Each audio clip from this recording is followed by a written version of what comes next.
गुरुग्राम और नूंह जिले में बनने वाली जंगल सफारी की तैयारियां तेज हो गई हैं। केंद्रीय पर्यावरण मंत्री भूपेंद्र यादव और केंद्रीय मंत्री मनोहर लाल खट्टर ने आज अरावली का दौरा किया और जंगल सफारी के लिए तैयारियों का जायजा लिया। केंद्रीय मंत्री मनोहर लाल खट्टर ने कहा कि जंगल सफारी का उद्देश्य पर्यावरण की रक्षा और प्राकृतिक सौंदर्य को बढ़ावा देना है। उन्होंने कहा कि जंगल सफारी के लिए सभी आवश्यक तैयारियां की जा रही हैं। वहीं केंद्रीय मंत्री मनोहर लाल खट्टर ने राहुल गांधी के चुनाव में धांधली के बयान पर भी पलटवार किया। उन्होंने तंज कसते हुए कहा कि राहुल गांधी जल्दी से चुनाव आयोग में जाएं और उन्हें प्रमाण दें। खट्टर ने कहा कि राहुल गांधी 2024 ही नहीं बल्कि 2019 में भी यही बात बोल रहे थे और 2029 चुनाव को लेकर भी राहुल गांधी यही बोलेंगे। उन्होंने बिहार में वोटर लिस्ट जारी करने पर भी कहा कि बिहार में वोटर लिस्ट तैयार की गई है और अवैध वोटरों को लिस्ट से बाहर निकाला गया है। उन्होंने कहा कि इससे विपक्ष को दिक्कत हुई है क्योंकि अवैध वोटरों के दम पर विपक्ष की खिचड़ी पकती थी। हमारे पास यहाँ जो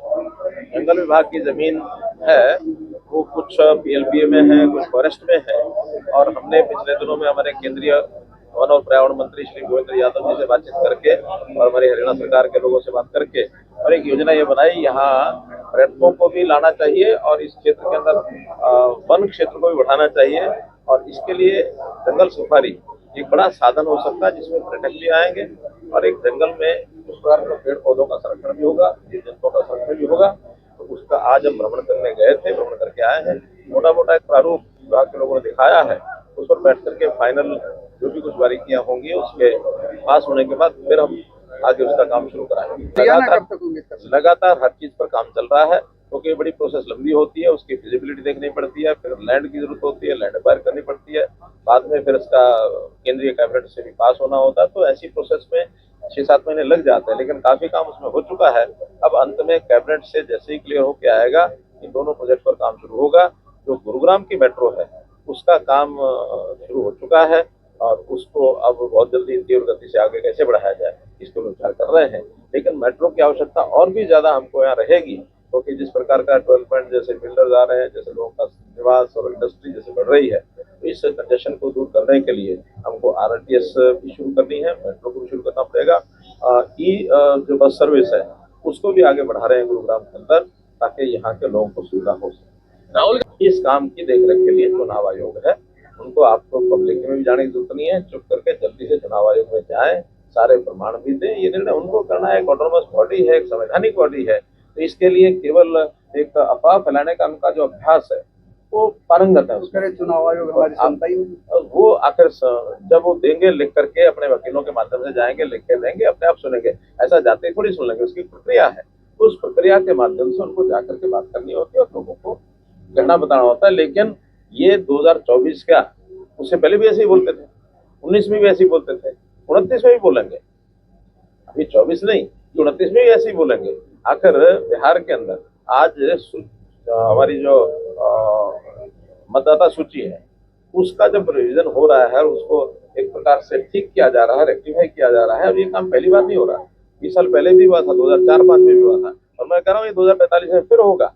इसलिए हर बार क्योंकि ये प्रक्रिया है सामान्य कि कोई गलत टाइप के अगर ऐसे बन गए हैं वोटर तो उनको एक बार ठीक से थोरो जांच की जाए, उसको बाहर किया जाए। गलत वोटर को बाहर करने में इनको आपत्ति क्यों हो रही है? इसलिए हो रही है कि उन गलत वोटर्स का ये आधार मान करके अपनी अपनी खिचड़ी पकाते थे। अब जो गलत वोटर है, इलीगल वोटर्स है, वो खिचड़ी इनकी पकेगी नहीं।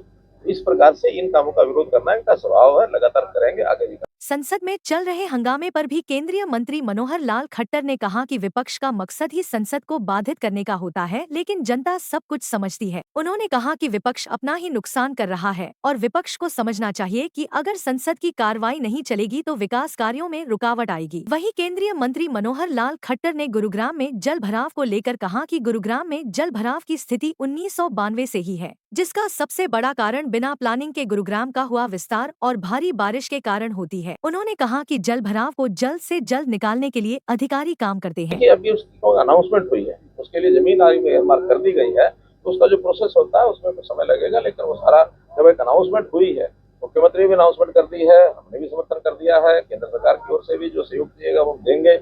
इसलिए कुल मिलाकर इस काम को आगे बढ़ाने के लिए सब ताकतें काम करेंगे, जल्दी से चढ़ेगा। आपने कहा जल भराव, देखिए जल भराव की जहाँ तक बात है, ये गुरुग्राम में लगातार पिछले 1992 से तो मैं देख रहा हूँ। यानी आज कितने 33 साल हो गए। इन 33 सालों में गुरुग्राम की जो स्थिति थी वो आपको भी पता, हमको भी पता है।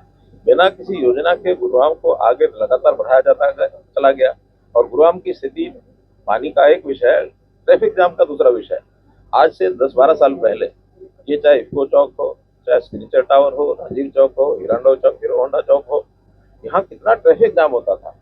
2-2 घंटे निकल नहीं पाते थे। मेरे भूपेंद्र जी उस समय यहाँ वकील होते थे, वकालत करते थे। तो वकालत करते हुए गुड़गांव कोर्ट में जब जाते थे तो इन्हीं को घंटा घंटा 2 घंटे वहां यानी रुके रहना पड़ता था। आज हम वहां से जब निकले तो कोई ट्रैफिक का जाम होता नहीं। अब चूंकि अंडरपास जितने बने हैं, स्वाभाविक है जमीन के जो आम लेवल से नीचे बने हैं, तो यहाँ का जो सिस्टम यानी सीवरेज और ड्रेनेज सिस्टम है वो इतना डाउन का नहीं था कि उसका पानी वो ग्रेविटी से जा सके। उस पानी को पावर आउट किया जाता है। तो पावर आउट करने के लिए जमीन जब वर्षा आती है, भारी वर्षा आती है, तो उसमें समय लगता है। उसमें घंटा लगे, 1.5 लगे, 2 लगे। और ये गुड़गांव के लोगों को पता भी है।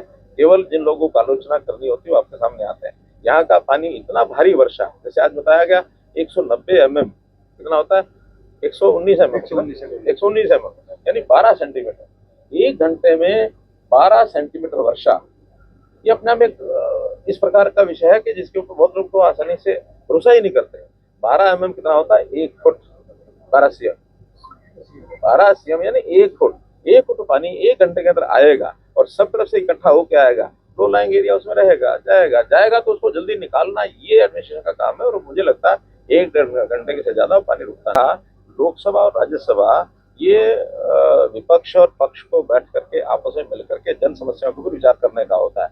वो विचार नहीं करते हैं, शोरगुल करके कैसे बाधा डाली जाए, सेशन कैसे न लगे, ये उनका एक हेतु रहता है। और शायद उनको लगता होगा जनता पर बड़ा प्रभाव पड़ रहा है, जनता पर उनके बारे में उल्टा प्रचार हो रहा है कि चलने नहीं देते, बाधा डालते हैं, तो अपना ही कोई नुकसान कर रहे हैं बिना विषय के। विषय कोई होता नहीं है, जब विषय नहीं होता है तो उनको एक ही लगता है कि बाधा डाल करके बाहर किया जाए ताकि लोग हमको जान जाए, हम बोले, शोर किया और हमारे कारण से बाधा हुई।